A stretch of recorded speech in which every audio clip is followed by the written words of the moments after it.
Presidenti i provincës Carlo Botani, fal ambasadorit të Kombit të Shqipërisë Petrit Kozeli, synon një marrëveshje që do të forcojë të ardhmen ekonomike dhe logjistike të provincës Virgjiliane dhe të gjithë rajonit ballkanik. Më 12 prill, në sanon Cerveta të sheshit Mangenta, në praninë të autoritetit italian dhe shqiptar, do të nisë ceremonia nënshkrimit të marrëveshjes midis portit të Durrësit dhe portit të Valdaros, të cilët kanë formalizuar një bashkëpunim tregtar, një hap historik që lidh portin kryesor detar të Shqipërisë me zemrën e lundrimit të brendshëm italian mbi lumin. Po, kjo marrëveshje nuk lindi nga hiçi.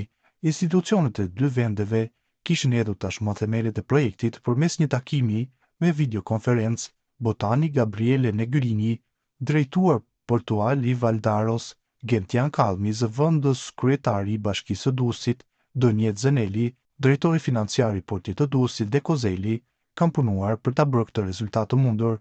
Pas këtij zhvillimi, qëndron gjithmonë ai Petrit Kozeli, i cili prej vitesh është një ur lidhëse mes Italisë dhe Shqipërisë.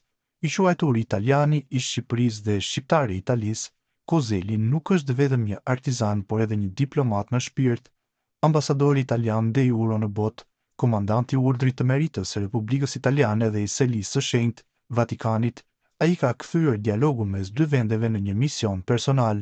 Nuk është hera e parë që angazhimi i tij kthehet në simbolit fuqishëm, sikur i dhuroi këpucë me ngjyrat e flamurit italian presidentit Giorgio Napolitano dhe me ngjyrat e flamurit shqiptar Papa Franceskut, duke përcjellë mesazhin "Të ecim së bashku".